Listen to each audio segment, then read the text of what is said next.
Something just shifted inside the Browns, and most people missed it. Not because it was loud, but because it didn't need to be. When 27 different people text you over one tweet, that's not noise. That's recognition. That's people realizing a pattern they've seen before. This isn't about Baker Mayfield coming back.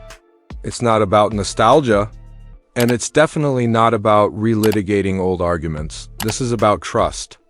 And more importantly, what happens when an organization quietly admits it lost it and is trying to rebuild it without saying a word? Because once trust becomes the real problem, quarterback talent stops being the solution. It becomes the test. And that's where Shedeur Sanders enters the conversation, not as a name, not as hype, but as a pressure point. Something changed inside the Browns this week. And if you're paying attention, it changes how you should be thinking about their next quarterback entirely. The reason that tweet landed the way it did isn't because of what it said. It's because of who reacted to it and how fast. 3:20, 3:19, actually woke up right before the alarm went off. And I looked and I saw 27 different text messages. I go, oh God, we hired somebody I didn't even see. I go, damn it. And I saw it, I go, you gotta be kidding me. And then I counted 27 different text messages over that tweet. That's not noise. That's recognition. 20-7 different. People don't text you at 3 in the morning because they suddenly care about old news.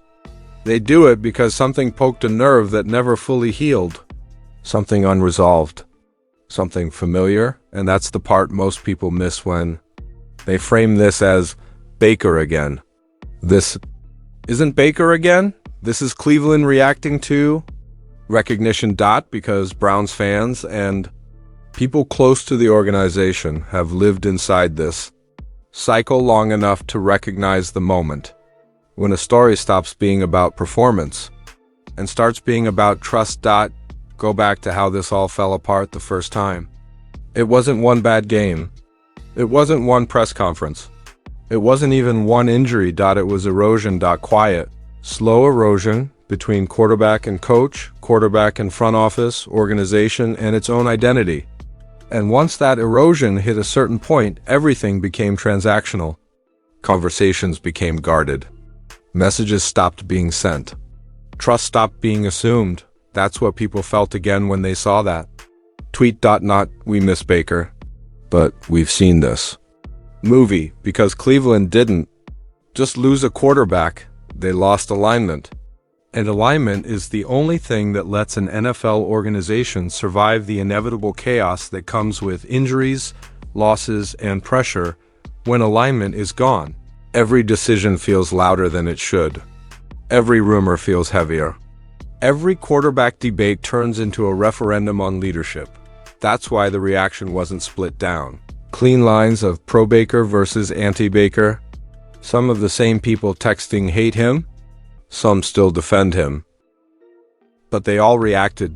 Because they recognize what happens when an organization stops trusting its own internal process. The Browns didn't move on from Baker because he couldn't play.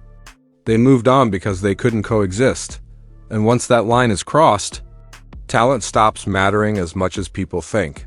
That's where this moment becomes bigger than a former quarterback or a random tweet. Because right now, Cleveland is back in a familiar place. Quarterback uncertainty, organizational reshuffling, and a fan base trying to figure out who they're supposed to believe again. And that's dangerous territory, not because there's no answer, but because there are too many answers, all competing for legitimacy. That's when revisionist history creeps in. That's when people rewrite who they supported, what they believed, and why decisions were made. And that's when organizations feel pressure to prove they were right instead of focusing on being functional. This is the part of the cycle where mistakes usually happen, because instead of asking, what environment do we need to build? Teams ask, which name will quiet this down? And Cleveland has already lived through what happens when you chase certainty instead of stability. So when people saw that tweet, they didn't just think about Baker, they thought about everything that followed him. They thought about the worst trade in franchise history. They thought about burned bridges. They thought about the years spent arguing over quarterbacks instead of building one. And most importantly, They thought about what comes next. Because whether the Browns admit it publicly or not, they're once again approaching a crossroads where the quarterback decision won't just define the depth chart. It'll define whether this organization has actually learned anything, and that's why this moment matters. Not because of the past, but because the future is about to test them again. If you want to understand why Cleveland keeps ending up here, you have to stop looking at quarterbacks as individuals and start looking at how power actually moves inside the building. Because trust in the NFL isn't emotional, it's structural. It's built through consistency, clarity, and protection. And once any one of those three cracks, leadership starts to feel performative instead of functional. That's been Cleveland's problem over the last few years. The Browns have tried to present stability without actually practicing it. They've talked about alignment while constantly shifting leverage between front office, coaching staff, and the quarterback room. And players always feel that shift before fans do. That's why the Baker situation didn't end with a clean break. It ended with silence, leaks, and resentment on both sides. Nobody trusted anyone enough to control the narrative, so the narrative controlled them. That wasn't a quarterback failure. That was a leadership failure. Strong organizations don't avoid conflict. They contain it, they handle disagreement privately, communicate expectations clearly, and protect the chain of command at all costs. Weak organizations do the opposite. They let uncertainty linger because no one wants to own the final call, and Cleveland has spent years living in that gray area. You could see it in how decisions were explained after the fact instead of before they were made. You could see it in how responsibility got blurred. Was it coaching? Was it analytics? Was it ownership pressure? When leadership isn't clear, trust becomes conditional. And conditional trust doesn't survive losing streaks. That's why this current moment matters so much more than people realize. Because even now, Cleveland isn't just trying to find its next quarterback. It's trying to prove that it can finally build an environment where a quarterback doesn't have to fight the organization to succeed. And that's harder than drafting talent. Look around the league at the teams that consistently develop quarterbacks. They don't just give them playbooks, they give them protection from leaks, from public blame, from internal power struggles. In Cleveland, quarterbacks have historically been asked to carry both the offense and the emotional weight of the franchise. That's not development. That's survival. And when things go wrong, the organization reacts instead of recalibrating. They chase fixes. They chase control. They chase the appearance of decisiveness, even when patience would have been the stronger move. That's the pattern, which is why trust keeps breaking, because trust requires one thing. Cleveland has struggled to provide a unified voice. When players don't know whose voice matters most, they stop investing emotionally. When coaches don't feel protected, they coach conservatively. And when quarterbacks sense that their leash is tied to politics instead of performance, they start playing tight. That's when confidence erodes. That's when leadership becomes reactive, and that's when organizations convince themselves that the next quarterback will fix what structure never did. This is the cycle. Cleveland is trying to escape right now, quietly, carefully, without admitting how close they are to repeating it. And that's why every internal move, every coaching decision, every subtle shift in tone matters more than the headline names attached to it. Because whoever the next quarterback is, rookie or veteran, they're not just inheriting a roster, they're inheriting a trust equation. And if that equation isn't solved first, no amount of arm talent will change the outcome, which brings us to the uncomfortable truth Cleveland is approaching again. Some quarterbacks don't fail because they aren't good enough. They fail because the environment was never built for them to win. And that's exactly the question looming over what comes next. This is where the conversation gets uncomfortable, because Shedeur Sanders isn't just a quarterback prospect. He's a mirror. He reflects exactly what an organization is ready for, and what it's still avoiding from a pure football standpoint.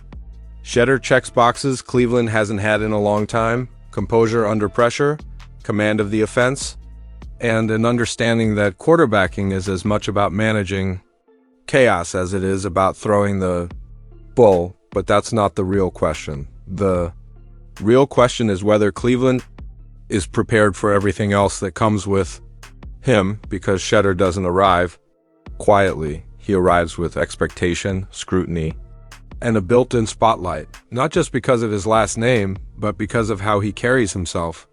He's confident. He's vocal.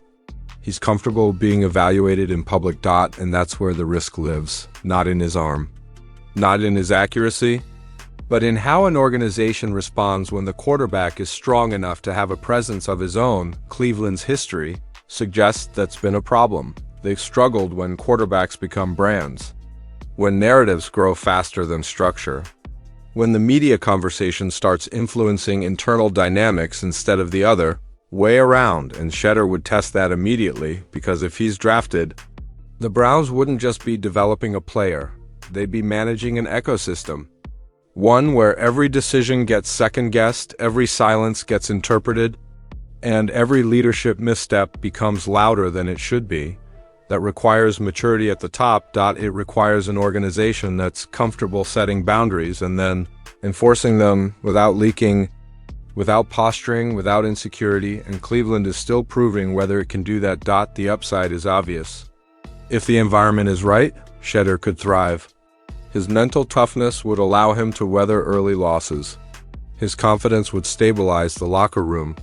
His presence would finally give the franchise an identity that isn't reactive, but the downside is just as real. If the environment isn't right, Shedeur becomes the next pressure release valve, the next quarterback asked to absorb organizational anxiety, the next name fans argue over instead of asking harder questions about leadership. And that's the risk Cleveland cannot afford again, because quarterbacks like Shedeur don't just fail quietly, they fail loudly, and when they do, it exposes everything underneath. This is where learning actually gets tested, not in press conferences, not in draft boards, but in restraint. Does Cleveland trust its process enough to build the structure before inserting the quarterback? Or do they still believe the quarterback can be the structure? That's the decision hiding inside this moment, and that's why something truly did change this week. Not because of one tweet, not because of Baker Mayfield, but because Cleveland is once again standing at the line between repeating history or finally breaking it. Shedeur Sanders isn't the answer, he's the question, and the Browns' response to that question will tell us everything we need to know about whether this franchise has actually evolved or if it's just better at pretending it has. What makes this moment dangerous for Cleveland isn't pressure.